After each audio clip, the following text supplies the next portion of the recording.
শিলিগুড়ি থেকে গাড়ি যেই না বাঁক নেয় অমনি মেঘের নিচে জেগে ওঠে পাহাড়ের শ্রেণী। আর সেই দৃশ্যই আমাদের অনেকের কাছে ছুটির একদম পারফেক্ট সংজ্ঞা। মোজাইক অফ টাইমের নিবেদন, দার্জিলিং দ্য ইউটোপিয়া।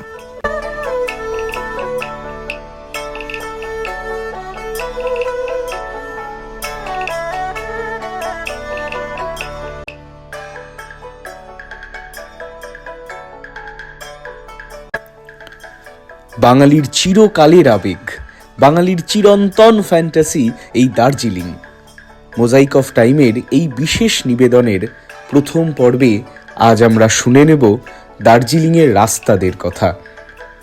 পাহাড়ের বুকে শিরা উপশিরার মতো ছড়িয়ে থাকা সেই সমস্ত রাস্তাদের চুপটি করে থাকা ইতিহাস, তাদের না জানা গল্প আমরা শুনে নেব আজ।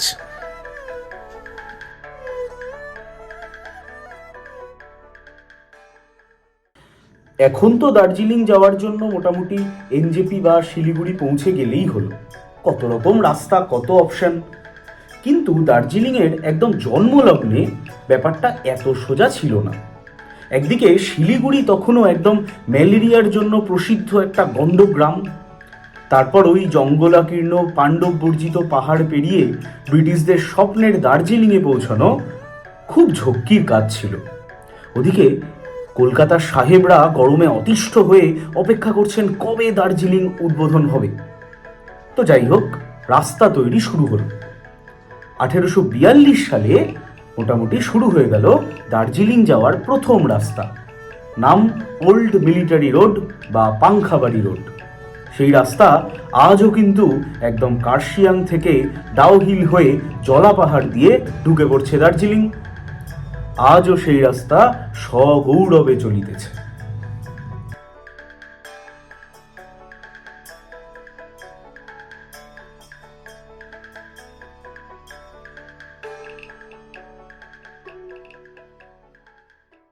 দার্জিলিং পাহাড়কে ঘিরে একদম জালের মতো বিছিয়ে থাকা কত রাস্তা, কত গলি, কত উপগলি।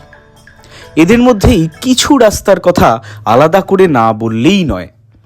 ঠিক যেরকম অবজারভেটরি হিলের পাশ থেকে চলে যাওয়া লেবংকার্ট রোড, ঠিক যেরকম মেলে এসে মেশা নেহেরু রোড, আবার ঠিক যেরকম ঠিক আস্তাবলের পাশ থেকে সোজা উঠে যাওয়া একদম জলাপাহাড়ের মাথা অবধি ডক্টর জাকির হুসেন রোড।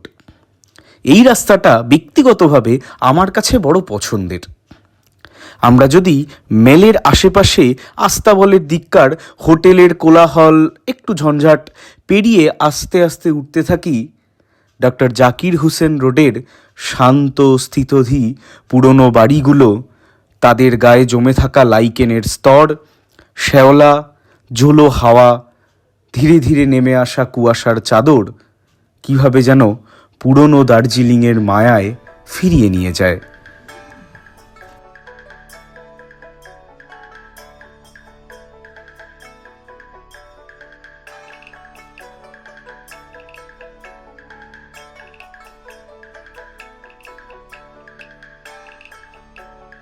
এক্ষেত্রে আরেকটা গল্প না বললেই নয়।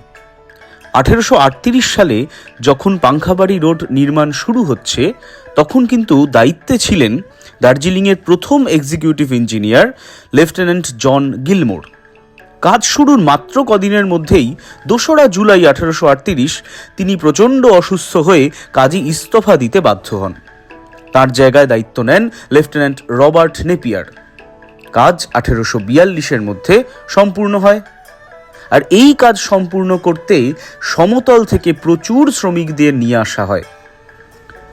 সেকালের কথা পড়লে জানা যায়, সেই পাহাড়ের মধ্যে সেই সামান্যতম মানবিক সুযোগ সুবিধাটুকু ছাড়া ঠান্ডায়, ম্যালেরিয়ায়, আরও নানা রকম সমস্যায়, আন্ত্রিকে, অভাবে, অত্যাচারে প্রচুর শ্রমিক দলে দলে মারা যেতে থাকেন। পাংখাবাড়ি রোডের রাস্তার পাশে আজও যেন তাদের সেই হাহুতাশ, সেই হতাশা দীর্ঘশ্বাসের মতো কুয়াশা হয়ে জমে থাকে।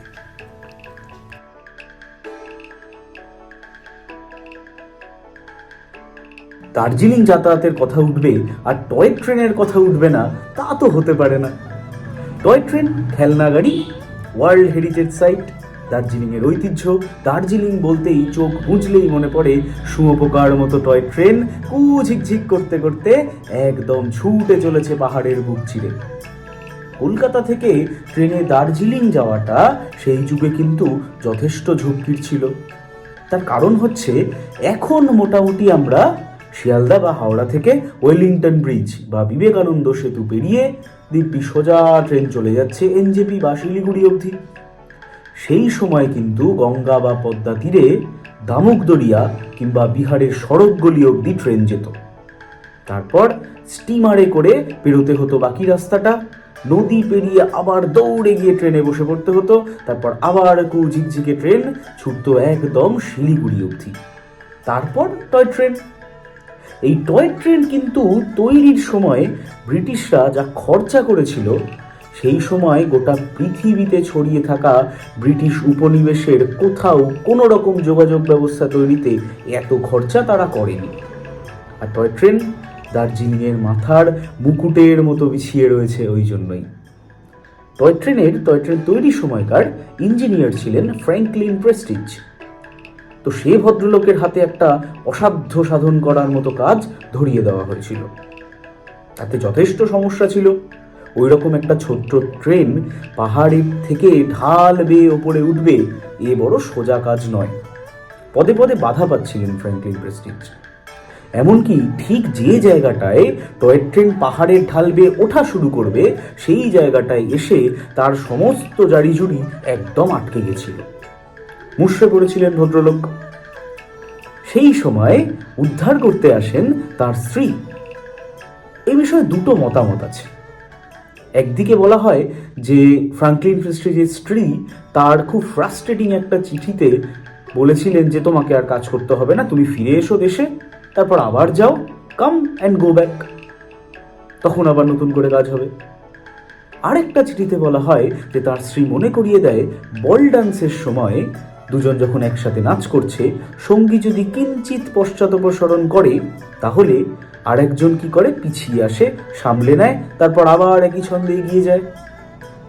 তো এই দুই মতামত ফ্র্যাঙ্কলিন প্রেস্টিজের মাথায় দারুণ একদম বাতি জ্বালিয়ে দেয়।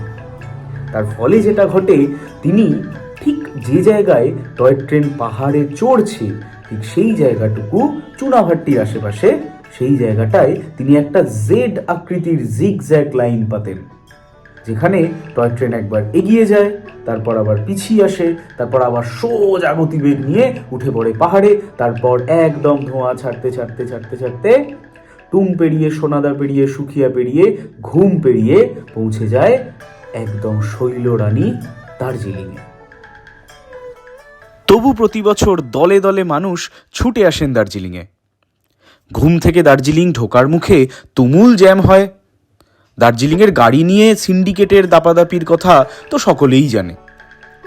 এরই মধ্যে টয় ট্রেন তার গৌরবটুকু আঁকড়ে ধরে চেষ্টা করে যতটুকু পাহাড়ের মধ্যে ছুটতে যাওয়া যায়। বর্ষাকালে দার্জিলিংয়ের রাস্তাগুলো সবকটাই যেন ঝর্ণায় পরিণত হয়। কুয়াশা এসে গলির ভেতর সেঁধিয়ে যায়। দার্জিলিংয়ের রাস্তা, দার্জিলিংয়ের গলি, তার ভেতরে লুকিয়ে থাকা, চুপটি করে থাকা নোনা ধরা বাড়িগুলো সব নীরব ইতিহাসের সাক্ষী হয়ে জেগে থাকে। কখনো কখনো দলছুট একলা পর্যটককে হয়তো কথিক হররের মতো ডেকে বলে, আসো আমার গল্প শোনো, আমি দার্জিলিং, আমি ইউটোপিয়া।